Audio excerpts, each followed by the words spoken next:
Welcome to the Crystal Library, a pocket-sized portal into the magical, mysterious, and sometimes misunderstood world of crystals. I'm your host, Ashleigh, and each week I'll guide you as we explore one enchanting stone, its history, lore, healing properties, and one easy way to invite its magic into your everyday life. Whether you're crystal curious or deep into the woo, this is your space to learn, explore, and expand your connection to the mineral realm, one glittering gem at a time. So let's open the library and see which crystal wants to speak today. Welcome back to the Crystal Library. I'm Ashleigh, and I'm so happy to have you joining me tonight. As I record this, it is officially the Winter Solstice, the longest night of the year. So it's kind of dark in the room where I'm recording because that feels the most appropriate. And I've got my Cindy Lou Who pom-pom hat on and my holiday gear. And while it might be the longest night of the year, it also sort of feels like the longest night of my life. We are doing some serious screen time detox with the kids around my house, and they're literally bouncing off the walls. And there has been a lot of screaming, fighting, battling. I mean, they're kids, right? So they're just playing. But the volume in my house today has been next level. And here it is, 8:00 p.m. And nobody seems to be winding down despite my best efforts. Everybody is still quite wound up. So if you hear some screaming in the background, don't worry. Nobody's being murdered. They're actually having a good time. But yes, I am here to share with you on this winter solstice about a crystal that is very near and dear to me, one of which I don't have much of because high quality pieces are very expensive. But what I am talking about is Aquamarine. So Aquamarine has been something that I have been very drawn to, especially over the past several years. So I thought this would be the perfect time and the perfect energy and the perfect time of year to talk about this stone. And while it's not officially my birthstone, I've kind of adopted it as such. And I kind of feel like every month is assigned a different birthstone. And if you don't resonate with the birthstone that's assigned to you, I would say, why don't you go out and pick a different birthstone for yourself? Who says you can't? Who makes the rules? I don't know. I don't know who makes the rules. So I've decided that my birthstone is going to be Aquamarine because that feels most aligned for my birthday in December. So let's get into it. I want to call this intro the Winter Stillness, which feels like complete opposition to what is actually happening at my house right now. But let's just go with it, okay? Let's just go with it for a moment. Let's grab our piece of Aquamarine. Oh, I've got my gorgeous piece here. And let's just go with Winter Stillness. Stillness is not empty. It is potent. Winter teaches us this in a way no other season does. The world quiets. The light pulls inward.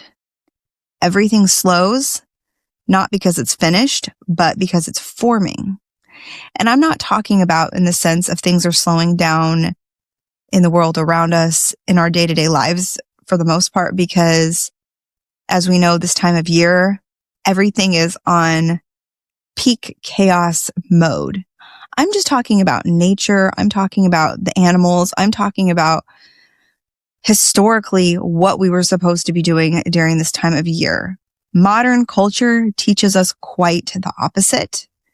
And I can't say that I am good at calming and slowing down, but this is what I want to share with you. Aquamarine has always felt like winter water to me, like a piece of ice pulled straight from the ocean. Clear, cold, and honest, not frozen out of fear, but frozen with intention. This isn't the stillness of avoidance. It's the kind that comes from knowing when to stop pushing, from letting things settle long enough to see what's actually there. And that's why Aquamarine feels so aligned with December, with the pause, with the breath held gently between years.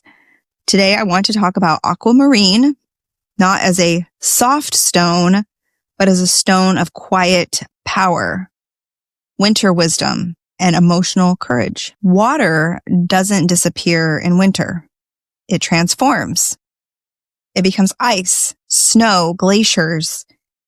It slows, thickens, concentrates. Stillness doesn't mean stagnation, and winter doesn't mean nothing is happening.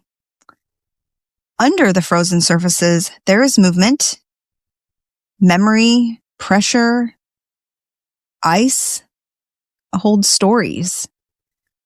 Aquamarine carries that same energy. It doesn't rush emotion. It clarifies it. It doesn't heighten drama. It steadies it. This stone reminds us that calm isn't passive. Calm is anchored. Winter water teaches restraint without suppression. It asks us to pause, to listen, and to trust the clarity will come, but only if we stop stirring the surface.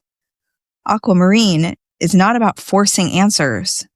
It's about letting truth rise when the water becomes clear. So I was doing my research, and according to Judy Hall in the Crystal Bible, Aquamarine is known as the stone of courage. And I love that word here, courage, because Aquamarine doesn't offer loud bravery or impulsive action.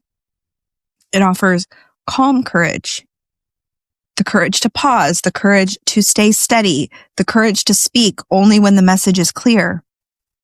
In ancient times, Aquamarine was believed to counteract the forces of darkness and procure favor from the spirits of light.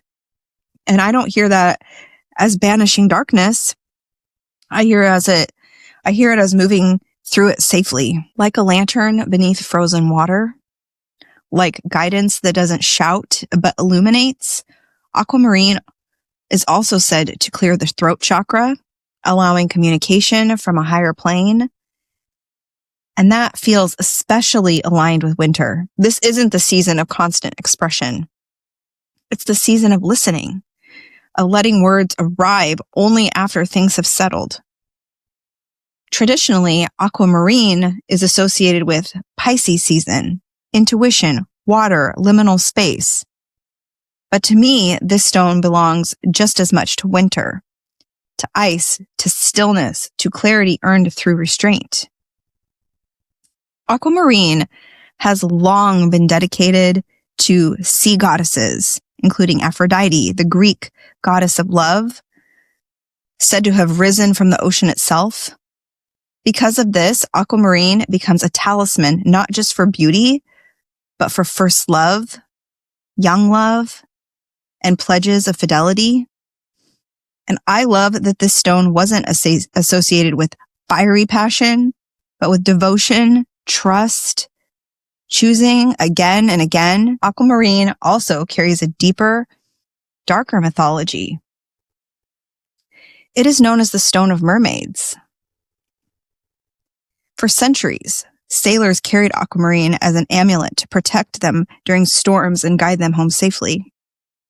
And this is one of my favorite parts of Aquamarine lore. It was never meant to stop the storm. It was meant to help you move through it, to remain steady through rough water, to survive the crossing, to remember where home is, even when the seas are dark. That feels especially important in winter, when the nights are longer, when the journey turns inward, when stillness asks us to trust what we cannot yet see. For me, Aquamarine reflects where I am right now. It mirrors a season of emotional maturity, or choosing clarity over chaos, of not needing to react to every wave. This stone doesn't rush me. It reminds me that calm is a form of strength, that stillness doesn't mean I'm stuck. It means I'm listening. December doesn't ask us to bloom. It asks us to preserve, to reflect, to hold what matters close until the light begins to return. Aquamarine feels like permission to slow down without guilt. To trust what's meant to come next doesn't need to be forced. And I think, especially at this time of year, I know personally that every time I sit down to relax for a moment, I feel guilty about it. And that's why it's so important for me to have my aquamarine in a spot that is a place that I would potentially be relaxing, because it's this reminder that it's okay to be still. It's okay to have a moment of quiet. It's okay to relax. It's okay that you're not doing something and making progress every single second, every single moment. I want to do a little bit of a short winter water visualization. If you're somewhere safe, take a slow breath with me.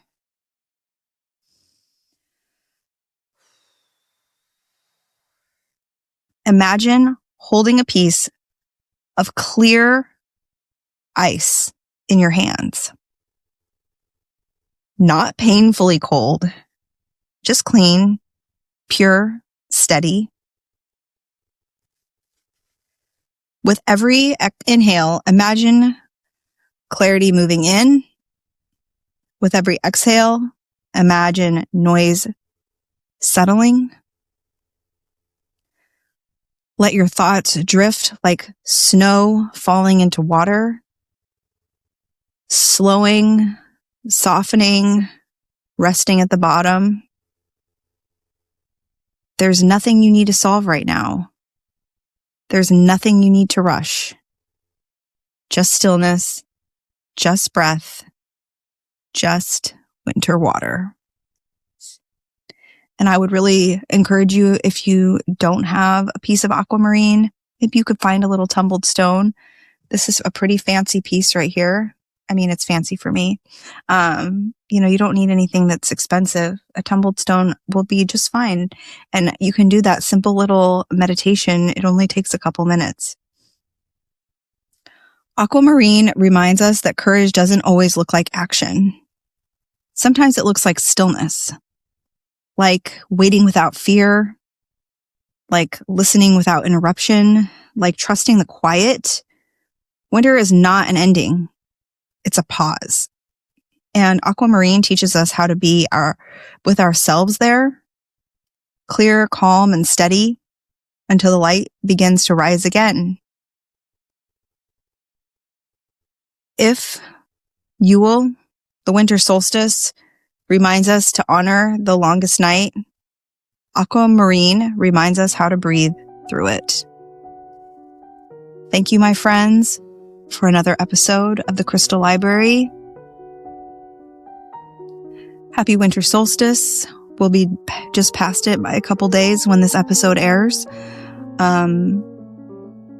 Merry Christmas, because the next episode will be coming out on Friday after Christmas. I hope you guys having a wonderful holiday with your family. If you celebrate, whatever you may celebrate this time of year. I will be working on Christmas Day, so we will be doing most of our holiday celebration on Christmas Eve. We did a winter solstice dinner tonight, which was nice, but very chaotic. And so happy holidays, friends. I will see you on Friday. Thank you for visiting the Crystal Library. I hope today's stone offered just the magic you needed. If you loved this episode, share it with your favorite mystic and tag me on Instagram at mystical.mama.ash or at Bid Crystal Energy Podcast. And if you're feeling generous, leave a 5-star rating and review. It helps this magic reach more curious souls. Until next time, keep your crystals close and your intuition closer.